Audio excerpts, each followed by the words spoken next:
Hi, I'm Jarrett Fuller. Welcome to Scratching the Surface. On today's episode, I am joined by the graphic designer and educator Nicole Killian. Nicole is currently the co-director of the Design Visual Communications MFA at Virginia Commonwealth University, where they are also an assistant professor in the graphic design department. Nicole's work uses graphic design, video, publishing, objects, and installations to investigate how structures of the internet, mobile messaging, and shared online platforms affect contemporary interaction and shape cultural identity from a queer perspective. They recently guest edited a series for the Walker Art Center called How Will We Queer Design Education Without Compromise? We begin this conversation, however, with their early education. Nicole studied graphic design at the Rochester Institute of Technology, where they did a study abroad at the Bauhaus, making them, I think, my first guest to actually have studied at the Bauhaus. So we talk about that. We talk about that experience and how that kind of shaped their early education, as well as their time studying at Cranbrook. We also, of course, talk about these ideas of queering design education and what that actually looks like in practice. If you like the show, I hope you consider supporting it on Patreon. We offer 3 monthly tiers, $3 for students, $5 for patrons, and $10 for superfans.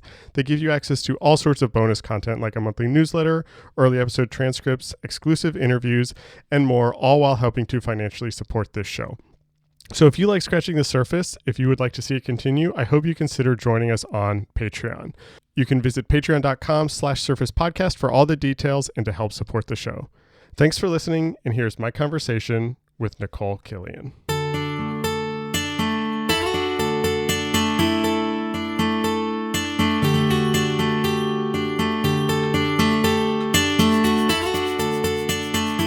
I'd actually like to begin talking a little bit about your background and kind of how you got into all of this, and I'm very curious about the trajectory of your career. You grew up in Rochester, right? And then you went to RIT for undergrad? I grew up in Buffalo, New York. Buffalo, actually. okay. Yeah. Okay.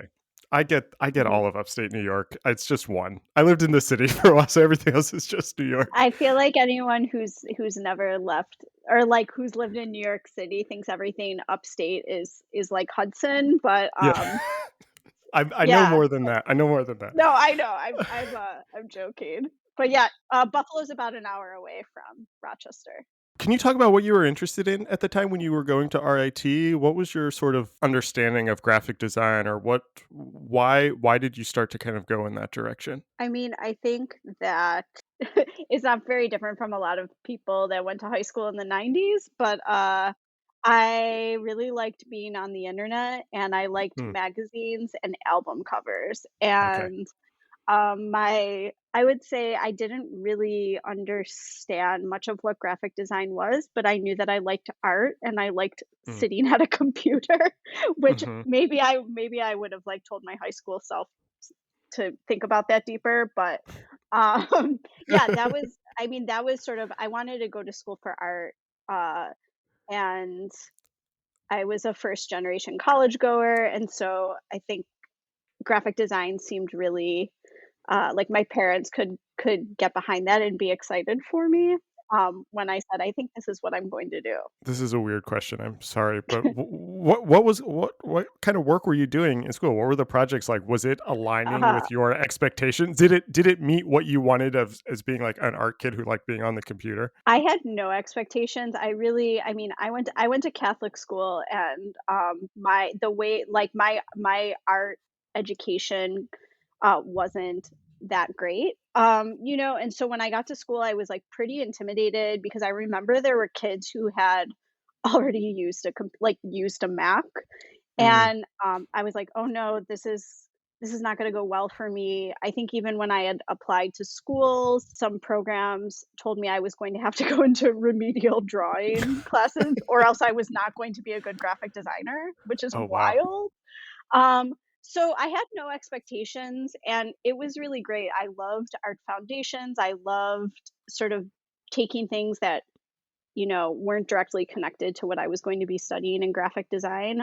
I would say, at RIT, the American modernism really cast a strong glow over everything, and sort of looking at that curriculum even now, it seems like it does. I think we really stopped at April Greiman when it came to contemporary Ah, conversations, and we didn't really learn much about postmodernism. Um, oh, interesting. but I connected with faculty who let me explore their prompts in different ways. They were the type of faculty who talked about graphic design without talking about graphic design, where we would just watch a shit ton of music videos in class, or like pour over a stack of books, or go to the Dollar Theater after class. And that felt like the education. Hmm. Um, and yeah, I mean, the teachers that I gravitated towards, you know, if we were doing sort of like a sequential photo project, they let me not mount it on foam core. They let me put the photos in a box with a bunch of Mm. trinkets, and so it became this silly experiential thing. And I'm really grateful for those people: Heinz Klinken, Lori Freer, Ryan Clifford. Um, they were people who really, I think, yeah, supported a student's want for maybe more than what was being provided. And that's kind of why I was asking, and I don't they do have that sort of modernist brand, that's kind of what they're known for. Elliot Earls also went there. I do know that, yeah, which is also I think I asked him about this question too. Yeah, yeah, which I think was something that we initially connected on when I went to grad school. But yeah, I mean, I think that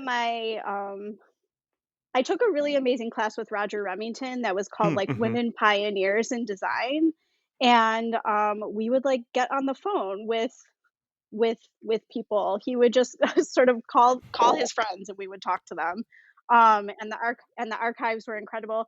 And something that Roger did that I think was really brilliant, there were no tests, and I think everything else was really sort of focused around, what are you remembering? And you Mhm. know, everyone has to take a test to make sure you know design history. But he really, we'd read stuff, we'd experience the archives he'd bring in, and then we'd talk about them and write reflective pieces. And I thought that was really refreshing, given sort of what else was going on at RIT at the time. It's interesting that you were kind of challenging the prompts too at that time, and, I think about my own undergraduate experience, which was also a very kind of modernist focused, uh education, and sort of, those were the aesthetics that everything was judged against.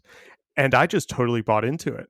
I loved tell me how to set up a grid and how to follow these rules and I will do it. I did it. It came later for me to think about how to challenge those things. And Mhm. so why where do you think that came from for you, that you were kind of immediately saying, well, why does it have to be on foam core? Why can't it be in a box with trinkets? Um, I don't. I actually don't know. I don't think I was really thinking deeply about it. I just knew that I wanted to try something. And I think also Graham Carson, who was my 3D foundations teacher, I just like shouting out people Yeah, that go for it. are, Go for it. are important, because I think, Graham was Graham is a drooler and taught 3D foundations. But I think, like, also gravitating towards people who weren't in graphic design, I Mm, think really allowed me to just think about object making and form and, like, communication in maybe these other ways. And that maybe that was where that questioning came from. But right. I don't know, I think I was in school 2000 to 2004, and I feel like I was Mm, just really curious about stuff I was seeing in books, or the things I was being inspired by in films. And so I thought, well, why not try it a different way? Like, if we're here and we're supposed to be trying things out, like, why not do that? Which, yeah, there was no other sort of like deep question yeah. I was having. You then went to the Bauhaus. How did that happen? And why did that happen? This is You the most know, curious part of your background that I'm trying to figure out. well, it's the reason I went to RIT is that they had a study abroad. Ah, And the only one they had was surprise, surprise at the wow, of Bauhaus. course. Um, I don't I went to an open house. I saw uh, a senior talk about their experience, and that seemed really life-changing for them, and I don't know why, but I felt like I was like, "Whoa, that I wanna do that." Mm, And so I was minoring in Italian at RIT and then found out I was going to go to Germany and decided to audit a German class. I was like, "Oh shit, I'm gonna go to Germany in the next semester." So yeah, that was the only option, and I just wanted to have that experience. And so the trade-off was like I either graduate with my friends in Rochester or I get into this study abroad. And so it was me, an industrial design student, one other graphic designer, and a new media student, and the four of mhm. us went over. Our classes were Wow. all in German. Um, and kind students afterwards would help us translate what happened in class. And it was incredible. It was a totally humbling experience to like have to figure things out in a different way, and not have the privilege of just Yeah, knowing what's going on yeah. and like thinking about that deeply as a designer. I have 2 questions that are kind of Yeah. related. One is just tell me more about that experience. Tell me what it Yeah. was like to be at the Bauhaus, but I'm also curious, were you how much were you aware of sort of the mythos about the Bauhaus and Oh. the legacy and the sort of importance that designers put on this institution? Were you aware of that Oh, going in? yes. I mean, Okay. I was, and I think I teared up when I first saw. Oh. I mean, it was, Oh, yeah, I wow. mean, like, tiny Nicole at 21 was totally like, "I can't believe I'm here," you know? Yeah. And the German students, I mean, it was hilarious. The German students were like, "Whatever, like, who cares about the Bauhaus?" And that was really great too because I think it really made me think about our education at RIT and why Ah, were we sort of like obsessing over this thing that maybe like yes it's important but there's probably all these other things that I haven't learned. right. And so that was like a funny thing getting there, and then the students, not the German students, sort of not being as sort of they weren't swooning over where they were going to school, Mhm. for sure. uh it was great. When I got there, I realized that my hand had been held extremely tight, Mm. in my undergraduate education, and then all of a sudden I was there. I was getting prompts, and 10 weeks later, you'd show up with your project. Um, Yeah. and I remember meeting weekly with one of my professors, and he said something like, "Slow down, like, this isn't America, I'm not checking off boxes." Uh, and I just, there was a lot more autonomy, and I think that it seemed like at least the classes that I was taking, the professors really believed in the autonomy of the students, and so there Mhm. weren't all these sort of like, next week you need this, and the week after that you're going to present this, and you have to do this. It really was, this is the overarching idea. um, Now go explore it and we'll come back and see what you've all done. And I think that that was really shocking to me. I didn't know how to slow down. It was really confusing. And then sort of, when I was done, I realized how grateful I was for that experience, and it left me wondering how to do that again. I promise this whole conversation will not be about the Bauhaus, but somehow out I of hilariously never get asked about it. Oh, great. So it is sort of funny that you're like, "Tell me more about the Bauhaus," because I don't, I sort of forget forget that that happened.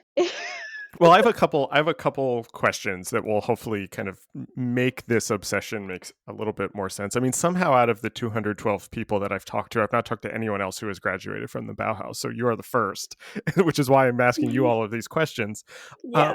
But the two other reasons why I'm asking is because I'm endlessly fascinated by the Bauhaus, largely because I have come to learn that the Bauhaus, what I was taught about the Bauhaus when I was an undergrad, like my undergrad design history class, is Mhm. such a sort of oversimplified understanding Mhm. of what they were trying to do. And it was like, Mhm. circle, square, triangle, red, blue, yellow, modernism, Van der Rohe, and all of this sort Mhm. of socialist utopian student led, it's a very the origins of the Bauhaus are very radical, and all of that was completely sanitized in how I was kind of Mhm. taught. And I've tried to do this sort of like re-education of the Bauhaus, and I find it kind of fascinating what they were trying to do, and then how that shifted and became what we know of the Bauhaus. And I sometimes think, sorry, I'm ranting now a bit, No, you're but fine. this like these modernist ideals plus sort of foundation courses seems to be what everyone has taken away from the Bauhaus, and those are maybe the two least interesting things, to kind of take Yeah. from that legacy. And so Yeah. I'm curious about how how you being there, how you have come to kind of see that legacy, and what maybe we're missing, or what it is like now, or when you were there, and how that kind of evolution has taken place. Do you have thoughts on any of that? Does that even make sense? Do you know what I mean? Yeah, no, no, it makes sense. I mean, I think it's definitely it's definitely a different thing than what we learned in school, and, it's kind of amazing, I think, that, like, current at least the students I work with don't think much about the Bauhaus, and Right, that's right. also, like I'm like, "Wow, okay." Yeah. Yeah, I think that something that I don't think until years after I was there, I sort of realized really what was going on that, like, does not get looked at in, um, design education in the States, and I think that something that I think was really inspiring is this idea of sort of like a holistic approach, Right, yeah. that that explores sort of any tools, materials, and means possible. And so it's not necessarily like circle, square, triangle, but really, I mean, I think that the Bauhaus like study circle with those concentric Oh, circles yeah, that talk yeah. about like materials and approaches, architecture, design, textiles, like that feels so much more interdisciplinary than the way it gets talked about. Right, right. Um, and so I think even when I was there, I didn't see that and feel that, but I do think, um, something that I felt when I was there was that truly how like a space is built and the framework that your body walks in can have like an Mm, extreme connection to you or disconnection. And for me it felt really exciting to be in buildings that felt intentional, um, mm, as opposed to maybe other spaces. Like, I'm not an architect, but I like thinking about architecture, um, or frameworks. And so that was something that I think, and maybe that's why I got teary eyed when I was there, is that like, you see these photos, but then you go and you're like, oh, whoa, this was like this was a total thought experiment. right, right. Um, and it's one thought experiment in a world of many other interesting thought experiments, but the way it's taught in design education is that it's the thought experiment, Right, right? right. Um, so I don't know if that gets to what you Yeah, were yeah, no, yeah. yeah, that's so I think you're exactly right, and I'm gonna make a jump that is maybe a big jump, but I wanna use that to talk about Cranbrook because I think Yeah.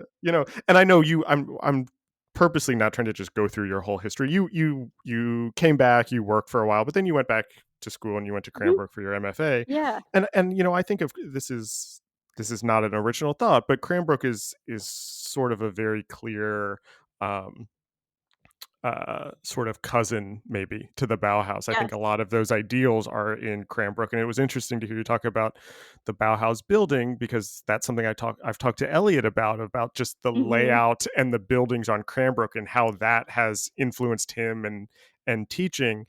And Cranbrook is notorious for being student led and not checking off boxes. Exactly what you were talking about. Can you talk about sort of going to Cranbrook and the decision to go to Cranbrook as opposed to other schools, and how maybe that Bauhaus experience shaped some of that? Yeah, I mean, definitely when I started talking about the architecture in Dessau, I was immediately, like, making the the Mhm, mental leap for mhm. myself to Cranbrook. Um, yeah, when I was studying in Germany, I thought I was going to apply to Cranbrook at 21. Oh, wow, Um, okay. but I was going to apply to the 3D program because I thought I Mm, just studied graphic design. I should think about design in a different way. mm. And I looked at the application and realized that I had no business applying for graduate school. Like, I had no idea how to make a statement about personal intent. I was like, oh my God, I don't even know what I'm doing. And so I tabled that idea. But Cranbrook was on my radar because my professor Heinz Klinken at RIT showed me the red book that Mm. Cataline Middenkoop and Ryan Pescatori Frisk had designed when they were there.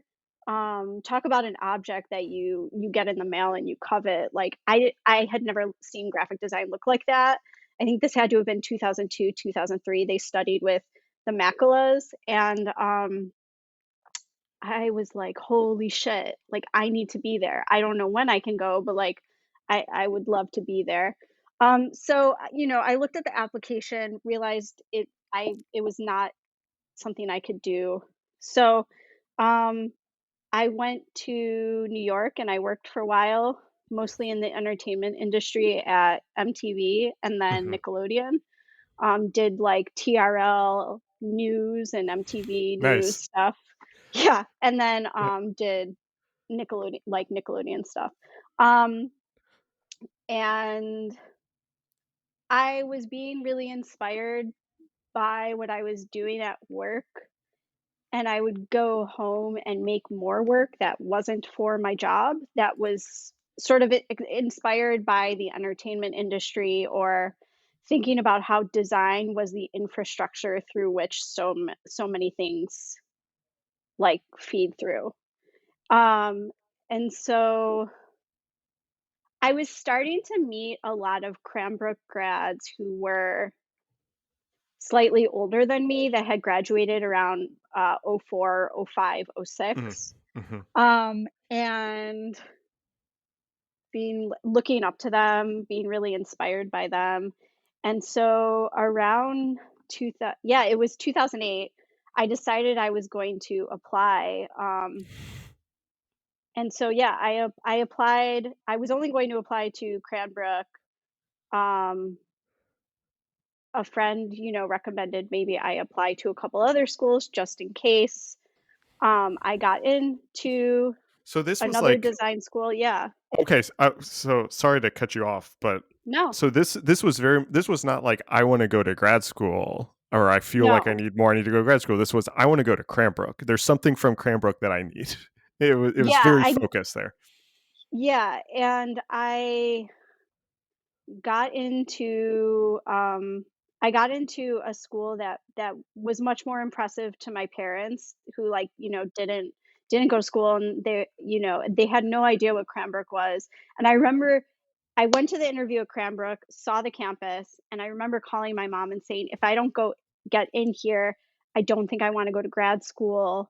And Mm. my mom saying, "Well, why don't you still go to XYZ schools interview, just because it's XYZ." And so I did, and it wasn't the same experience. It didn't leave me inspired, or it didn't feel Mhm. aspirational at all. Mhm. Um, and so, yeah, I mean, I got in, and it was really hard to move to Michigan. Like, I think that was really hard for me to leave my community in New York, Yeah. and I think if Yeah. I would have gone to the other school, I would have still been in proximity, Mhm. but it was the right choice for me. I really wanted to go there, thought if I didn't get in, maybe I would just wait and reapply, and keep working, but I ended up going in. I started in 2009. It's interesting that you had this sort of the way I asked you about how aware were you of the Bauhaus mythos when you went there, you had the whole Cranbrook mythos when you went there also. I did, and when I got there, I think Elliot in my interview was like, "Let me cut to the chase because you already know what's going on here," and I think that was also really good, and when current students or friends say they wanna go to Cranbrook, I'm like, "Let me tell you everything challenging about it and also really great because I think you need to know that before you apply." Yeah, yeah, Um, just because the non-structure structure is not for everyone. right. But I was like, I went through this really structured curriculum in undergrad, so I feel like I don't want that experience for graduate school. How did you deal with that? It sounds like you had a little bit of that at the Bauhaus, but you were coming from New York where you were working in entertainment, and it was like it sounds a little bit more of a kind of traditional design Mhm. roles.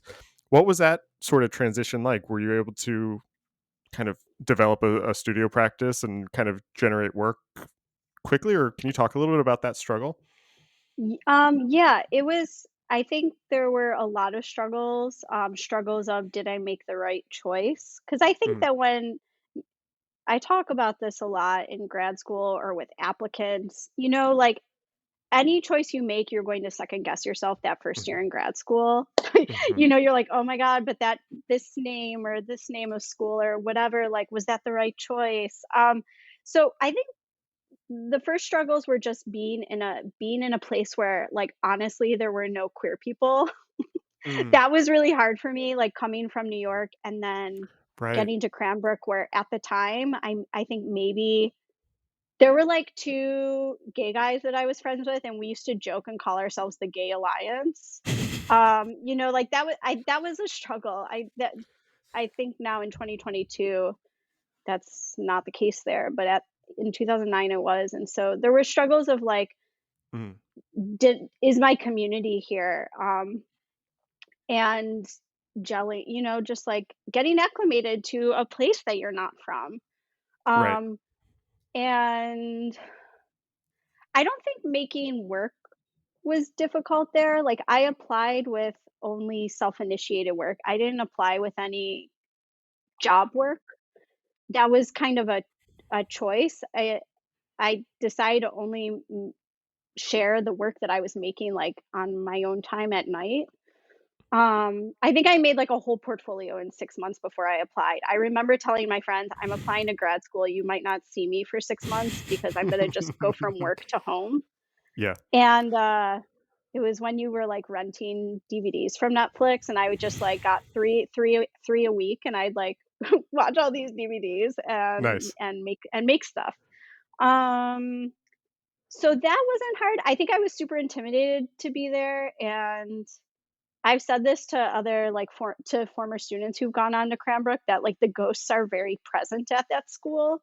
I think Mm, that especially for those who apply, knowing other Cranbrookers or mm, sort of mhm, just people who've been at that school, I think that, uh, yeah, that was really intimidating for me to be at this space in this place where I'd seen so much amazing work happen, mhm. and wonder if I was going to be able to, like, live up to that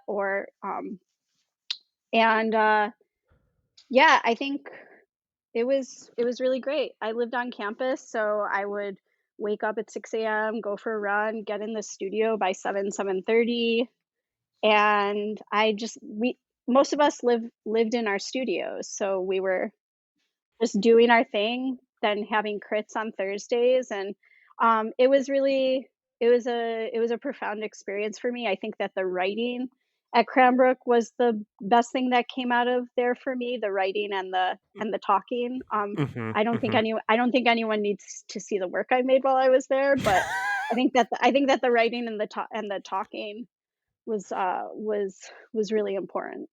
I want to come back to that for a second, but I have two other kind of smaller questions, and then I promise we'll move on from Cranbrook to Cool. bigger questions. Um, but you said something interesting about the ghosts at Cranbrook being very real, and that's something that I think about a lot with these sort of big institutions that become Mhm. sort of brand names and have their star students, and they become known for a style even. Mhm. Um, for better and for worse, and not always by their own fault. Sometimes it's just how it's kind of like it's the Bauhaus idea. It just sort of devolves into something. And I'm wondering if you have thoughts on, and you can talk about this in the context of Cranbrook, you can talk about this in the Mhm. context of the Bauhaus, you could even talk about this in the context of your own institution now and teaching. Mhm.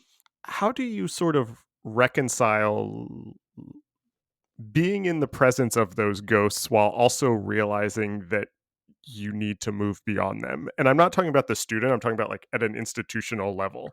Yeah. Like how does an institution like Cranbrook still be Cranbrook while also not making everybody else who goes through that program feel like they're at Cranbrook? You know what I mean? Well, yeah, I mean, I think that the issue with that is how people write about Cranbrook. I Right, think right. that most people stay writing about it through the lens of the McCoys and the Macalas, and even, maybe up until the early 2000s. And I think that there has been there have been so many people that have gone through that school in just like the last 15 years that I don't even think, like, people don't talk about them as like Cranbrook. And I feel like sometimes I read things about Cranbrook and I'm like, no, start talking about things that are happening there now, because I think that that sort of the myth of Cranbrook is important, but I do think that people would be surprised past the 90s what's been happening. Right, And right. I think that with any school there's like this sort of fanboy situation that happens. And so people will visit and may be disappointed that it's like not the way it was or how they've read Mhm. it to be. Mhm. Um, and I think that can happen with like a lot of other sort of like private schools. Mhm. I will say, the school that I teach at it's a top ranked school, but it is a public school, and so I think that we kind of are a little off the hook when it Yeah. comes to that, for better or worse. I think explaining what we do is maybe sometimes surprising because we don't have that sort of that name that people are like, ooh, you went to XYZ. Like this Right. means that you are like a hot shot. Um, Yeah, yeah. like I think that when I talk to people about choosing a graduate school to go to, there's like so many different reasons why you choose a place, but it's usually like faculty, funding, and facilities. But Mhm. really, it's also like whatever school you go to, that becomes part of your family tree for better or worse. And Mhm. so I think you should look and like, are those the people you want to run with in some way? Do you think that these are people you can lean on? Uh, and something that I think has been really sort of like the gift that keeps on giving with Cranbrook is that I do think that Cranbrook grads really, like, it doesn't matter like where you live, what year you went there. I do feel like sometimes I can cold email someone who maybe is like 30 years older than me or 15 years younger than me, and we can have a really funny conversation about that weird experience that we all went through, like being Right. on that campus, Yeah. even though those experiences were drastically different. The thing that is always interesting to me about Cranbrook that I don't think is discussed enough is how all the artists in residence there have kind of seem to put such an emphasis on education and pedagogy, and it seems like Mhm. there are this is purely anecdotal, but I have never taught at an institution that does not have a Cranbrook person on its faculty, Yeah. and there is Mhm. no other institution where every place that I've gone has had somebody from that institution. Cranbrook is the only Yeah. one, and that's a half dozen institutions, Mhm. and you all are everywhere in every Yes. every kind For of such a design small education school. program. Yeah. Yeah.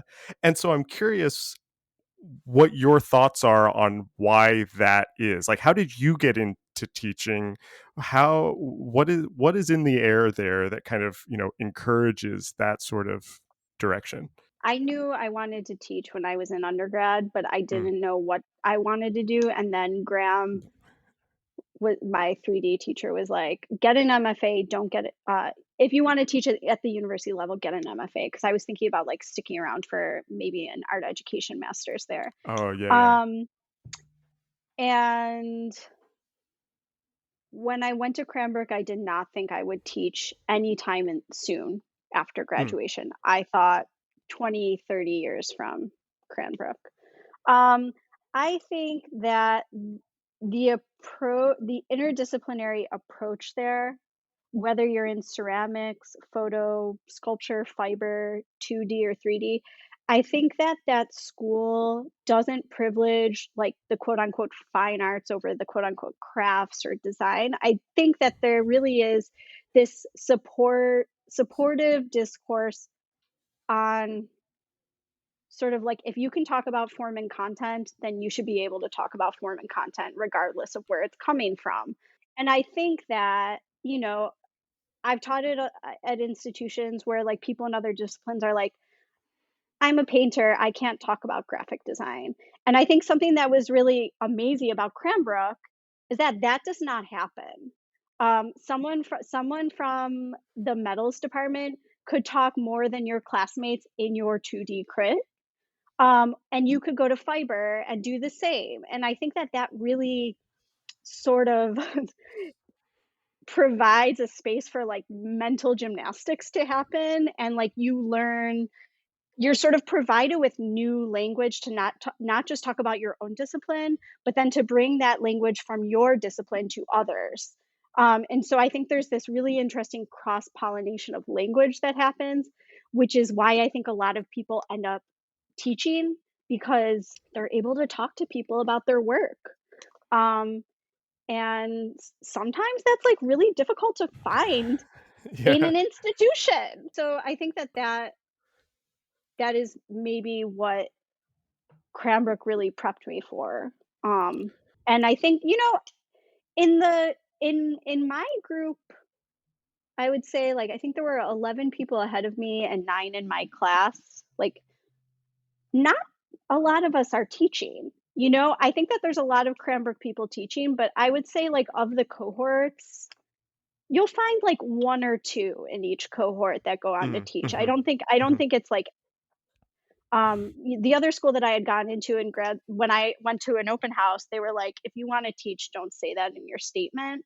And that really turned me off because I thought, well, like, if you're choosing to go into another level of education, like, shouldn't you also like respect that education and like want to Right. be generous and like pass that on? And I think that the people that taught me, I'm trying to, like, pass on the things that they gave me to other people, and so I just feel like I have, Mm. like, a deep there should be in educational spaces a deep respect for educators and, like, education inside and outside of the institution, like, that doesn't have to be, like, going on to teach in college, it could be running workshops or, you Right. know, doing whatever.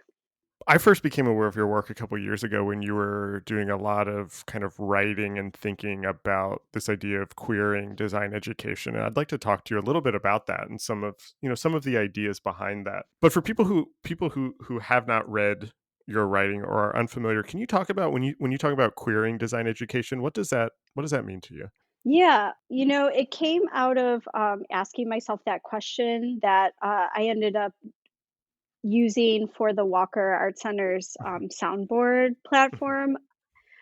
I don't think it's okay, so querying design isn't one thing for me, and I think that a lot of people would have different definitions, but I think that maybe 5, 6 years into teaching, I realized that some of the ways in which I was trying to change or shake up what was happening in the classroom could be defined as, like, querying design. And so Mm.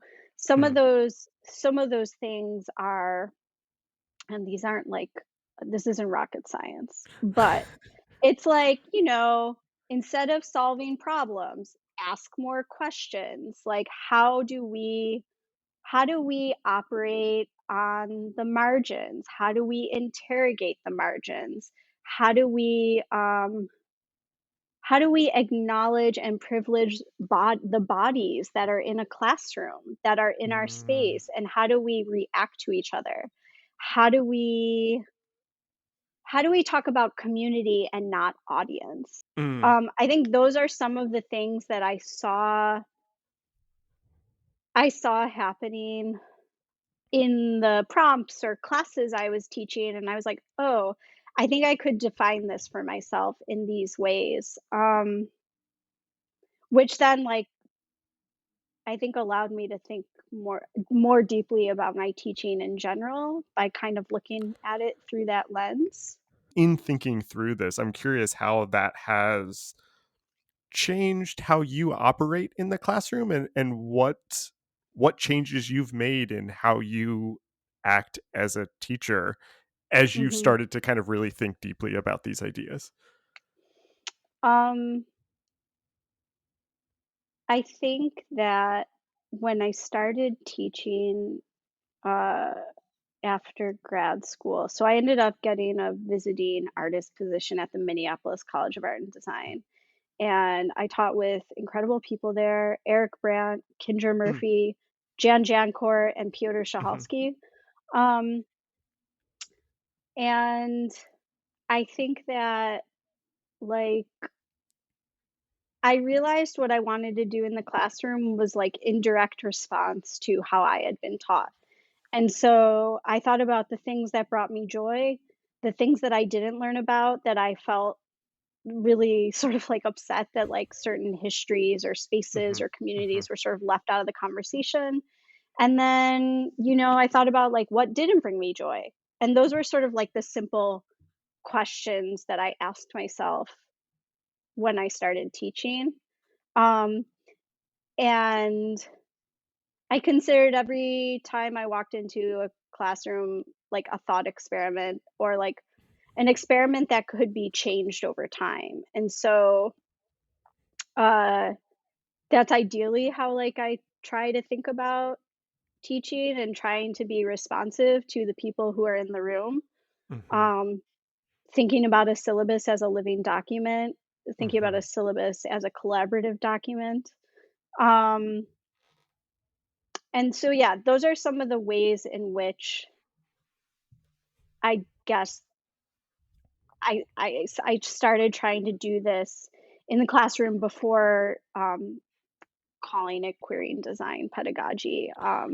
I love all of these ideas, and I think, in many ways, these are things that I had been thinking about, much like Mhm, you, as a response to my own undergraduate education, and even my graduate mhm. education, honestly, a little bit. Yeah. Now that I think about it, um, and something that I think about a lot. You've done a very good job of talking about other institutions without ever naming them, and I'm going to try to do that now too. Um, I have been in situations either as a part-time faculty member or as a visitor, or in different situations where this type of language is talked about a lot. Mhm, Talking about community, talking about amplifying different voices, talking about mhm, decolonizing, but then mhm, when push comes to shove, it sort of falls back on the way things have always been done, and that's because a variety mhm, of reasons. It's easier. Everyone can agree on it. Mostly everyone can agree on it. Uh, you can put on your website that, X number of students got jobs. And so if, if Mhm. it's all about, making sure that students get jobs, some of this experimental work gets kind of pushed to the side, or some of these new ideas get kind of, lesser voices. And I'm curious about your experience there and your thoughts there. Um, when you are interested in these things and value these things, how they don't just Mhm. become platitudes, but can actually sort of Mhm. shift departments and institutions. Yeah. Okay. Man, I feel like we could like I talk know. I'm about this sorry for I a asked long you time. this at the No, end. no, no. No, no, no. It's fine. Well, I think that the important thing is that these ideas become actionable. And Hmm. so I think it's really important, no matter what discipline you're in, to explain how this can be, how these thoughts can be applied to practice, right? And I Hmm. think that uh, that is something that's really important. I went to a lecture maybe 5 or 6 years ago in the sculpture department where I teach, and I remember it was an activist from New York who was speaking, and a student raised their hand and said, "I really, value everything you're talking about, like these Marxist ideas and Judith Butler, blah blah Hmm. blah. But like, I want to know why it's important to be reading this when there's actually things that need to happen in the world." Hmm. And this activist said, I think that's a really good question. And she really started talking about like, these people, like there are people that have lived their lives thinking really deeply about things. And can't we have to see the beauty in that, because I think that in education in general, in the arts and the humanities, like that is not, those types of educations are dwindling, right? Like we're seeing Hmm. schools get Hmm. rid of them, and like how beautiful is it to support deep thought, but Hmm. also how can we apply this deep thought to our lives? And I do think like in the classroom, like specifically graphic design, there's this connection to communication. It is communication, it is language, it is practice. So how do you not only like have these big lofty ideas, as someone said a few weeks ago, but like how do you make it tangible? And I think that that's always like the deep question, and I think also a deep reward to have both. I don't think it's like either or, and I think that that's where a lot of design education fails, is that they choose one over the other, and I believe that they should be happening hand in hand. I think that's exactly right. That was such a great articulation of that. Um, I have two more questions. What are you thinking about now? What are you working on? Tell me like where your headspace is, how you're kind of taking some of these ideas and moving them forward. What's interesting to you right now? Yeah, well, I'm working on this project with a product designer named Sam Taylor. I had originally, like 4 years ago, I wanted to turn my office into a library and performance space. And like my Mm. office is the size of a walk in closet, so it's not big. And I thought that it would be this place where it was like a library, but like there'd be things happening. And because the space is small, you'd either witness it from the hallway or through some sort of like live streaming. And then when I was actually gonna start making it happening, the pandemic began, and then last winter, my office grew black mold. Oh Um, no. Oh no. so it wasn't gonna happen that way. And so Sam and I were talking in like January 2020, and he was really interested in this project. And so now it's a collaborative project. It's called Dream Space, and it's sort of inspired by, if you go to a library and you can sign out a room for an Yeah. event or do something in, just read. Dream Space is a space on the net, but it's not net art. And it's a place where like artists, writers, designers will be able to sort of sign out spaces for events, performances. There will be a library, there will be a listening room, and yeah. So dream space is a framework for other things to happen. And there will be sort of IRL pop-up spaces that happen, hopefully like at some residencies or other like smaller institutions. So that is a project that I feel like Sam and I started making it a thing January 2021. And I think we just went through another round of design this week. Uh, so that's something I'm really excited about.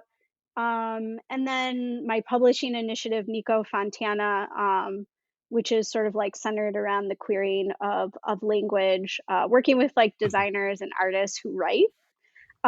So I'm working on a book with Shawnee Michael and Holloway, who's a friend of mine.